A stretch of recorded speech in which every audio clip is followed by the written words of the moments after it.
As you know, we are here in Manchester at the Conservative Party conference, but this city is controlled by a Labour mayor, and that mayor is Andy Burnham, and he joins us now. Thank you very much for being on the programme with us, Mr. Burnham. You're welcome. Now, of course, we're speaking at the Conservative Party conference in Manchester. Now, something that, according to Marketing Manchester, is worth around £32 million to the local economy. This week, the Labour Party and other opposition parties voted to not allow a short recess for this conference, which of course means that there's less MPs, spending less time in Manchester, spending less money. Was that a mistake? I don't think so, because I think the government brought the wrong proposal, Sophie, to the Commons. They basically said, we want our conference in full, the complete conference right through Wednesday, through Prime Minister's questions.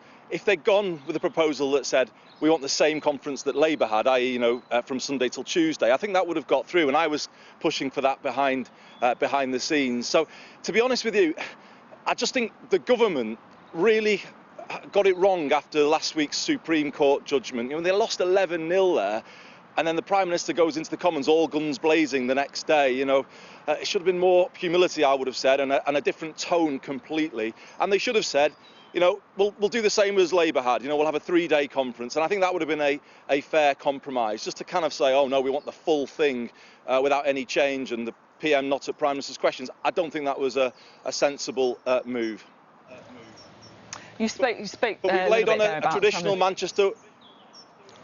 But I just say so. We've laid on a traditional Manchester welcome today. I think there's 1 hour later this afternoon where it doesn't rain, so that's very Manchester. Yeah, well, we'll be looking forward to that short pause and the downpours that we've been experiencing so far. That sounds something definitely to look forward to. You mentioned in your answer some of the issues, shall we say, overshadowing the Conservative Party conference. One of them, of course, is these persistent allegations about Boris Johnson's time as mayor. Now, you, of course, are mayor of a big city. You know about these things. Are you concerned about the allegations around Jennifer Arcuri, the businesswoman, where there are claims, of course, and an investigation going on into those claims that Boris Johnson gave her privileged access?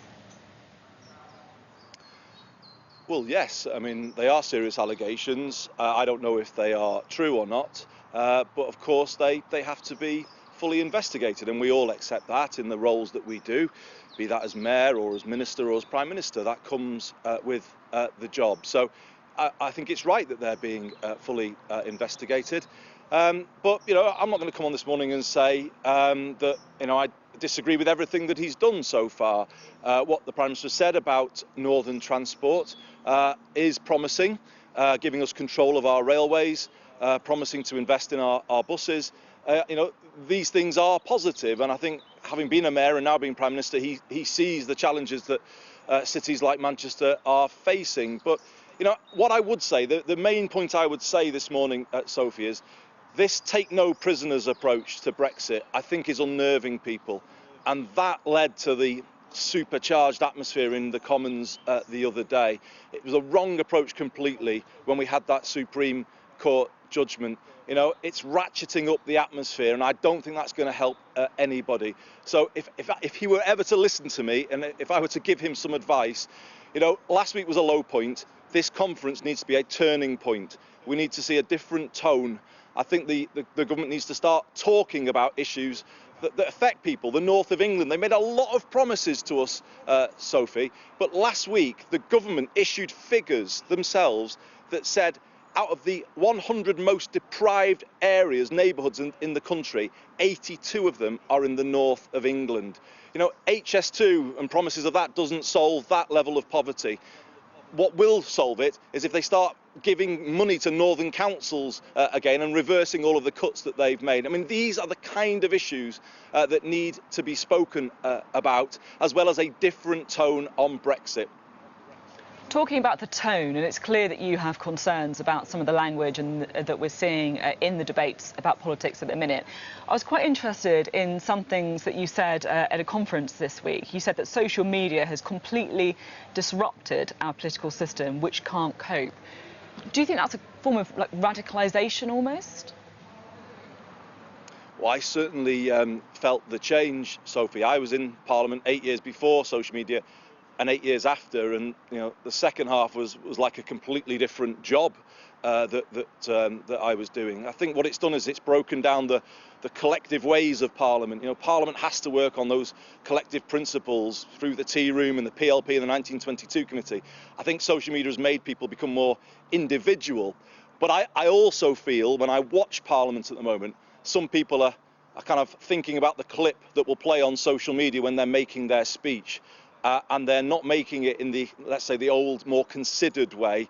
They're doing it in a way that's playing to a certain position on social media. And yeah, I think it's kind of ratcheted up the whole atmosphere, and not for the better. I mean, there are some ways in which social media has improved politics in terms of bottom-up change and people having a stronger voice.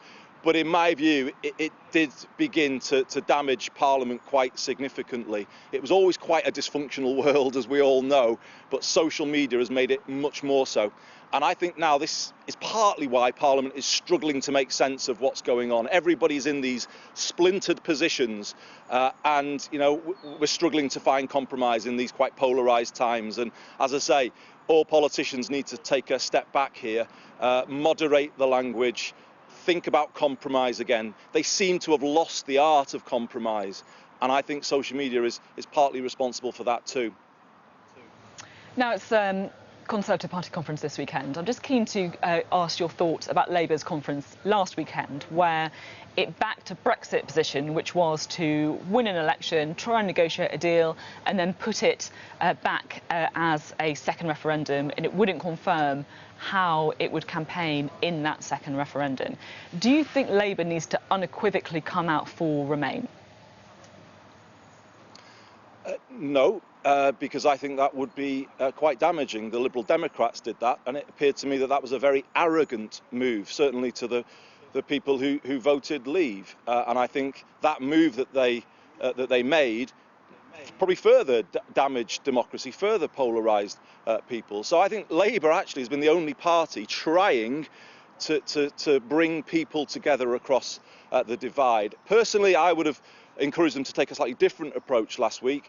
The focus should be on stopping no-deal Brexit and then getting a sensible deal through. That is where I think the national interest still lies. If anyone was to listen to me, I would recommend now that there needs to be compromise on all sides, and that we should leave the European Union on a Norway-style deal, effectively as an interim position, so that we can kind of honour the referendum, but then carry on debating after we've left in the years to come what our end position with Europe will be. I mean, that would be a much better way to do things, rather than talking about second referendums or revoking Article 50. I mean, that is kind of, I think, further fueling the sort of distrust of politics that we're all feeling right now. And as I say, politicians have lost the art of compromise, and they need to rediscover it pretty quickly, because the only way we get through this is through compromise on all sides. Just finally, there's been quite a lot of speculation after the Labour conference about leadership, succession planning, whether or not Emily Thornberry or Keir Starmer could be potential leaders of the future. Now, you've had a crack at it before. Could you be tempted to run again? I mean, the current Prime Minister's a former mayor. Well, you mentioned twice actually, Sophie, not just once. And I mean, I lost, and I know in many ways why I lost. People were looking for a change, and not the sort of continuity that we'd seen through the Labour governments of the last decade. So, to be honest, I kind of feel a bit liberated being out of the dysfunctional world of Westminster. It never worked for me individually very much. You kind of have to go with its strange ways, but it didn't work for me personally. But I don't think it works for the north of England either. It is inherently a London-centric system, and I think the problem with our politics over many years has been the idea that Westminster is the only show in town. We've got a very over-centralised political system here, and I think that system, Westminster, has created the north-south divide. It's never looked after the north in the same way that it's looked after London and the south. And so, rather than me sort of sitting looking like I'm biding my time here plotting a return to Westminster, actually what I'm trying to do is build up English devolution, because I think this is a big part of the answer to the hole the country finds itself in at the moment. Give more power to people, put it in their own hands, more equal funding right across the country. That will build a healthier politics, in my view, than the one we've got right now.